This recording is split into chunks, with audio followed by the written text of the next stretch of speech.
ಒಂದು ಕಡೆ ಪಾಕಿಸ್ತಾನದ ಇಸ್ಲಾಮಾಬಾದ್ನಲ್ಲಿ ಶಾಂತಿ ಮಾತುಕತೆ ಇರಾನು ಮತ್ತು ಅಮೆರಿಕ ಮಧ್ಯೆ. ಇಸ್ರೇಲು ಲೆಬನಾನ್ ಹಚ್ಕೊಂಡು ಹೊಡಿತಾನೇ ಇದೆ. ಇನ್ನು ಲೆಬನಾನ್ ಮೇಲಿನ ಇಸ್ರೇಲ್ನ ದಾಳಿಯ ತೀವ್ರತೆ ಈ ಕದನ ವಿರಾಮ ಘೋಷಣೆಯಾದ ನಂತರ ಏಕಾಏಕಿ ವಿಪರೀತಕ್ಕೆ ಹೋಯಿತು. ಇವತ್ತು ಅದೇ ವಿಗರ್ನಲ್ಲಿ ಮುಂದುವರೆದಿದೆ. ದಕ್ಷಿಣ ಲೆಬನಾನ್ನಲ್ಲಿ ಒಂದು ಊರಿನಲ್ಲಿ ಈ ಅಂಡರ್ಗ್ರೌಂಡ್ ಒಂದು ಕಟ್ಟಡ ಕಟ್ಟಿ ಅದರಲ್ಲಿ ಆಯುಧ ಸಂಗ್ರಹಿಸಿದ್ರಂತೆ. ಅದನ್ನು ಟಾರ್ಗೆಟ್ ಮಾಡಿಕೊಂಡು ಇಸ್ರೇಲ್ ದಾಳಿ ನಡೆಸ್ತು. ಒಂದು 250 ಜನ ಸತ್ಯಾರು ಇವತ್ತು ಅಂತ. 250 ಜನ.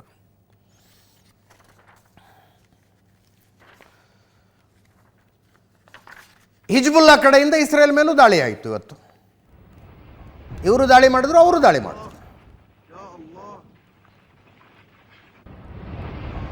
ನಾನು ಹೇಳೋದನ್ನು ಒಂದು ಗಮನಿಸಬೇಕು. ಲೆಬನಾನ್ನಿಂದ ಇಸ್ರೇಲ್ ಮೇಲಿನ ದಾಳಿ ಅಂತ ಹೇಳೋದಿಲ್ಲ ನಾವು. Lebanon as a country is not doing it. ಆ ಲೆಬನಾನ್ ಅನ್ನುವ ಸಣ್ಣ ದೇಶದ ದೊಡ್ಡ ಭಾಗವನ್ನು ತಮ್ಮ ಹಿಡಿತಕ್ಕೆ ತಗೊಂಡಿರುವ ಹಿಜ್ಬುಲ್ಲಾ ಭಯೋತ್ಪಾದಕ ಸಂಘಟನೆ ಮಾಡ್ತಾ ಇರುವ ದಾಳಿ ಇದು. ಹಾಗೆ ಯಮನ್ ಕಡೆಯಿಂದ ಇಸ್ರೇಲ್ ಮೇಲೆ ದಾಳಿ ಆಗುತ್ತಲ್ಲ, ಅದು ಯಮನ್ ಮಾಡುವ ದಾಳಿಯಲ್ಲ. ಯಮನ್ನ ಬಹುತೇಕ ಭಾಗವನ್ನು ತಮ್ಮ ವಶಕ್ಕೆ ಪಡೆದಿರುವಂಥ ಹೌತಿ ಭಯೋತ್ಪಾದಕರು ಮಾಡುವ ದಾಳಿ ಅದು. ಇಸ್ರೇಲ್ನವ್ರು ಹೇಳ್ತಾ ಇದ್ದಾರೆ, ಲೆಬನಾನ್ ಗೌರ್ಮೆಂಟ್ ನಮಗೆ ಶಾಂತಿ ಪ್ರಸ್ತಾಪ ಕಳಿಸಿ ಒಂದು ಅಂತ. ಕಂಡೀಷನ್ ಏನು? ನಿಮ್ಮ ದೇಶದಲ್ಲಿ ನೀವು ಸ್ಟ್ರಿಕ್ಟ್ ಆಗಿಡಿ, ನಿಮಗೇನು ಹೆಲ್ಪ್ ಬೇಕೋ ನಾವು ಮಾಡ್ತೀವಿ, ಆ ಹಿಜ್ಬುಲ್ಲಾ ಭಯೋತ್ಪಾದಕರ ಕೈಗೆ ದೇಶ ಕೊಡಬೇಡಿ ಅಂತ ಇಸ್ರೇಲಿನ ಕಂಡೀಷನ್. ಅದಕ್ಕೆ ಇಸ್ರೇಲ್ನಿಂದ ಲೆಬನಾನ್ನ ಭೂಭಾಗದ ಮೇಲೆ ದಾಳಿ ಇದು. ಆದರೆ ಆ ಭೂಭಾಗದಲ್ಲಿರುವ ಹಿಜ್ಬುಲ್ಲಾ ಭಯೋತ್ಪಾದಕರ ಮೇಲೆ ದಾಳಿ. ಅದನ್ನು ಕನ್ಫ್ಯೂಸ್ ಮಾಡ್ಕೊಳ್ಳೋದು ಬೇಡ. ಲೆಬನಾನ್ ಇಸ್ರೇಲ್ ಮಧ್ಯೆಯೂ ಯುದ್ಧ ನಡೀತಿದೆ ಅಂತ ಕನ್ಫ್ಯೂಸ್ ಮಾಡ್ಕೊಳ್ಳೋದು ಬೇಡ ಅಂತ ಹೇಳಿದೆ. ದಕ್ಷಿಣ ಲೆಬನಾನ್ ಮೇಲೆ ಇಸ್ರೇಲ್ ಏರ್ ಸ್ಟ್ರೈಕು. ಲೆಬನಾನ್ನ ನಬತ್ತಿಹ್ನಲ್ಲಿ ಹಿಜ್ಬುಲ್ಲಾನ ಗುರಿಯಾಗಿಸಿ ಇಸ್ರೇಲ್ ಅಟ್ಯಾಕ್ ಮಾಡ್ತು. 250ಕ್ಕೂ ಹೆಚ್ಚು ಹಿಜ್ಬುಲ್ಲಾ ಭಯೋತ್ಪಾದಕರನ್ನು ಹೊಡೆದು ಹಾಕಲಾಗಿದೆ ಅಂತ ಸುದ್ದಿ ಇದೆ.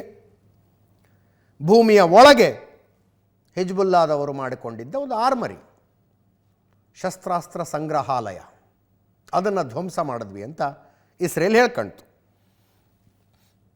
ಇನ್ನೊಂದು ಕಡೆ ಹಿಜ್ಬುಲ್ಲಾದಿಂದ ಇಸ್ರೇಲ್ನ ಸಫೇದ್ ನಗರದ ಮೇಲೆ ದಾಳಿ. ಇಸ್ರೇಲ್ ಇದು.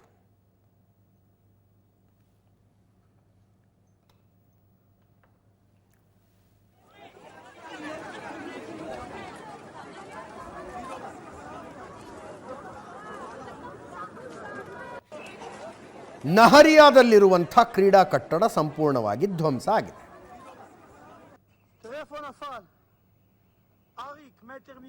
ನಹರಿಯಾ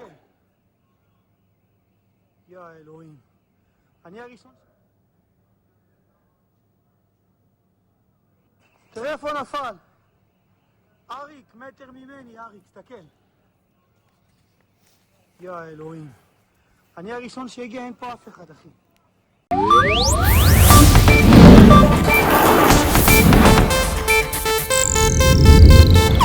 ಇದು ಏಷ್ಯಾನೆಟ್ ನ್ಯೂಸ್ ನೆಟ್ವರ್ಕ್ ಪ್ರಸ್ತುತಿ.